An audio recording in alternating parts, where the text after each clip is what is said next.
comment. What section of America do you represent? I think I represent a big section. I guess the poll today had me with 16 or 17 candidates, had me at 25%, and the next person was at 12%. So that's a big difference. So we represent a very big section of the country. Not the immigrant population, though, presumably.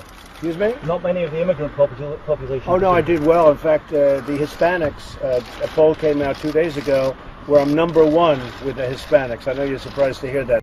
All right, ladies and gentlemen, welcome aboard the Friday edition of the Steve Malzberg Show. Donald Trump in Scotland, and still dominating the news, dominating the polls, leading the polls, as he alluded to there. The Reuters poll yesterday that we talked about, he's leading in Iowa. He's leading with Hispanics in one of the polls. It just keeps getting better and better for Donald Trump, and we're going to talk about that at length today with two panels. But I also want you to listen to this exchange between Chris Matthews and Debbie Wasserman Schultz. Remember, it was Chris Matthews who got Marie Harf, and when Marie Harf started talking about how we have to find these people jobs and the terrorists, and he said, well, what are you talking about?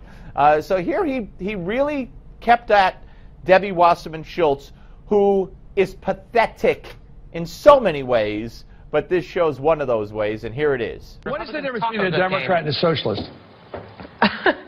I used to think there was a big difference. What do you think it is?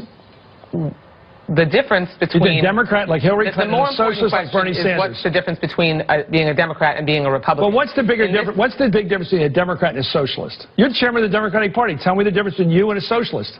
The relevant debate that we'll be having over the course of this campaign is what's the difference between a Democrat and a Republican? Debbie Wasserman Schultz, the head of the DNC, was asked, what's the difference between you as the head of the DNC and a socialist, or Hillary as a Democrat and Bernie Sanders as a socialist, and she had no answer. And there could be no reasons, because there are no reasons, because there is no answer. There is no difference in today's Democratic Party. It's been said by much smarter people than me, yeah, there are a couple, that JFK would not recognize the Democratic Party today. No way would he be a member of the Democrats, because he believed in everything that's antithetical to the Democrats these days, whether it's cutting taxes, whether it's strong national defense. There is no difference between socialists and today's Democrats. And that non-answer, that humana moment by Debbie Wasserman Schultz proves it beyond any reasonable doubt. I rest my case, Your Honor. Now, I want the panel to see this disgusting display at the White House press briefing yesterday while talking about Planned Parenthood's barbaric actions in killing babies and putting their organs in a jar like breadcrumbs in a plate. Here's what Josh Earnest had to say. And I think Planned Parenthood has been quite specific about the policies and procedures that they have in place, and I know that they have described those policies and procedures as living up to the highest ethical standard. But for what those standards are, I'd refer you to Planned Parenthood. And as I mentioned, based on the essentially fraudulent way in which these videos have been released, there's not a lot of evidence right now that Planned Parenthood hasn't lived up to those standards. I am rendered speechless, but what can I say? Joining us now on the Malzberg panel, David Swerdlick, assistant editor at Outlook at the Washington Post, and Larry Elder, radio host of The Larry Elder Show, author of Dear Father, Dear Son, 2 Lives, 8 Hours. Gentlemen, welcome to both of you. Who was laughing? Who was giggling? I was laughing. All right, okay, yeah, Larry. I mean, nothing should shock you or surprise you. The fraudulent way in which these tapes were put out there. Right. I mean, my God! But yet they're considering the petition to go after the guy who shot the lion. That's right. And remember the fraudulent way, the video of Mitt Romney basically saying 47% of the American people don't pay taxes was obtained. Nobody had a problem with that. How about the owner of the Clippers? The owner of the Clippers. Right. My goodness, this woman is haggling over the price, saying, I want a Lamborghini, asking how much she could get for various body parts, and that isn't that ought to be the issue, but it's not the issue as far as they're concerned, because they're protecting Planned Parenthood, because Planned Parenthood is a left-wing organization, and why Planned Parenthood needs one dime of federal government money is beyond me. I recall when the Komen Foundation decided not to give their contribution, more contributions came in to make up for the Komen Foundation's contribution not coming. So they don't even need taxpayer dollars. Why do they even want it? David, that's one issue, because we had a list of 40 companies that give direct contributions to Planned Parenthood. But David, I don't know where you stand on this. I'd be anxious to hear. But I mean, my God, look what's going on. Yesterday we played the part of the fourth videotape where they were going through, like, it looked, if you didn't know better, you'd think it was a bowl of breadcrumbs in a plate, and they're sifting through it to try to find peas or something. And it was body parts and organs of a baby they just killed. Yeah, so let me say this, Steve. First of all, and I know that's everything that's been going on this week is just kind of crazy, but I just don't like when we conflate the lion discussion with the Planned Parenthood or the lion with the Black Lives Matter. It's just like, it's enough already with that. Look, but to your point, the White House and Josh Earnest there were being very cautious. They, and I don't blame them. Look, if anything comes out in these videos as they're sort of released, drip, drip, drip, which they've promised more, that Planned Parenthood broke the law, then obviously any violations of law have to be dealt with. Planned Parenthood is accountable for how they conduct their medical facility. They have to be accountable for that. But until it's been established firmly that they've broken the law, I would just say this. Look, if people are pro-life, I respect that. I am pro-choice, but I understand that some people believe life begins at conception. I won't argue that point. But so if you're pro-life and you don't like what's going on at Planned Parenthood, I get it. But let's not make this out as if Planned Parenthood is selling these parts or donating these parts for religious rituals or for strange practices. They're donating them or selling them for medical research, right? So, Larry, go.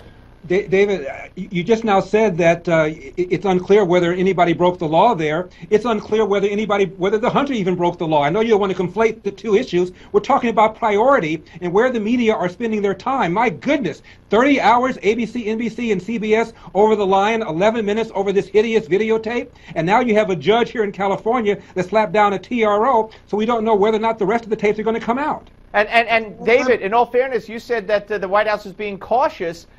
He called the way that the tapes were released fraudulent. That's not caution.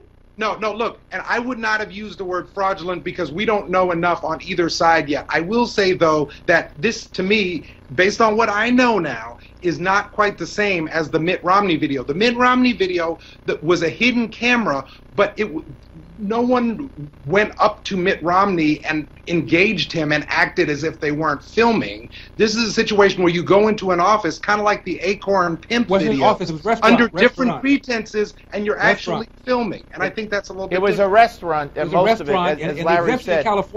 In California is when you are somewhere where you can reasonably be overheard, the privacy exemption is not applicable. So they were at a restaurant where they could be overheard, so that fits right in with the exemption about the laws about privacy. So as far as I'm concerned, Larry, I mean, David, let me just ask you this. If we were talking about two right-wingers or a right-wing organization, I don't know, the NRA or Tea Party. or Tea Party, anybody, talking about something nefarious and killing somebody, would you be concerned about how that tape was obtained? I would say the same thing I just said now. If you go into someone's office, I know one of them was in a restaurant, but one I think was in an office. You go in someone's office purporting to be one thing, but you're actually a journalist or a documentarian with a hidden camera. To me, that's not presenting yourself as who you are. I would say NBC made a whole career of getting sex offenders that way. I mean, big deal. I don't care how they got it, to be honest with you. They got it. All right, we're coming back with part 2 with David and Larry. Don't go away. Oh, but first, folks, we got a chance for you to win, one lucky couple, that is, a 7-day Silver Sea cruise to the Caribbean this winter. And this luxury cruise aboard the Silver Wind is the trip of a lifetime. Now, to win, you have to enter. To enter, you visit Newsmax.com/sweepstakes, Newsmax.com/sweepstakes, and, of course, we wish you the very best of luck.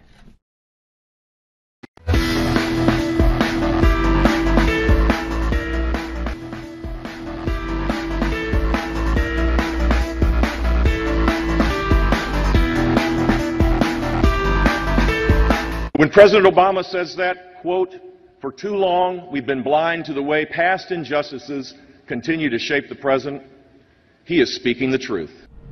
Okay, ladies and gentlemen, I think those comments by Jeb Bush today are going to get him in more trouble with Republicans, conservatives, and just like when he said those who come here illegally to help their families, it's an act of love, not a crime. Joining us again on the panel, David Swerdlick and Larry Elder. David, very quickly, because I want to talk about the debates if we have time at the end. You, at the Outlook section, the weekend section of the Washington Post, have a feature by an author talking about how the debate should be changed up a bit.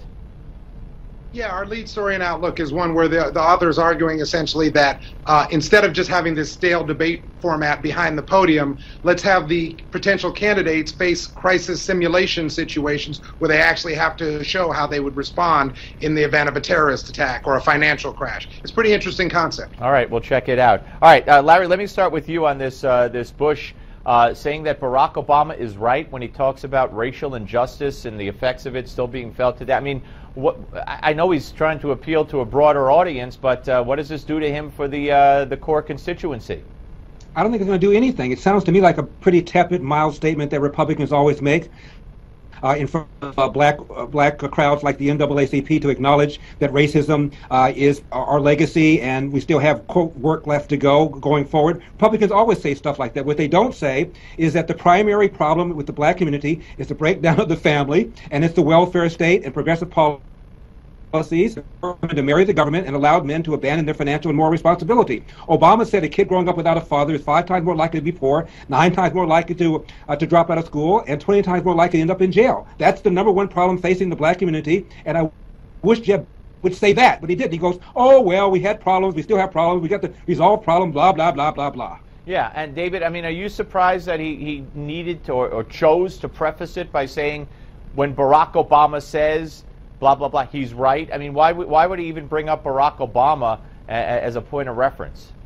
Well, I think he brings him up for this reason. Look, I believe Jeb Bush wants to be president and wants to be in the general election and actually win this election and win the White House. So I think he's trying to take opportunities along the way, even though right now he's in a primary fight, to signal to groups of voters like African American voters who typically don't vote Republican to say, hey, look, I may disagree with Democrats, I may disagree with President Obama, but I can find areas where I do agree with President Obama, or I'm not going to blanket disagree with President Obama. That, at least as a matter of strategy, not addressing the substance of what Larry is talking about, is an opportunity for Bush to say, hey, look, I want to win this by broadening the Republican tent. I don't know if it'll work, but I think that's what he's trying to do. All right, guys, let me ask you this about Trump. He's overseas, of course. The polls are out. They're all encouraging. He's at the top or near the top. He's at top in Iowa, top nationally, etc. The debate is next week on Fox.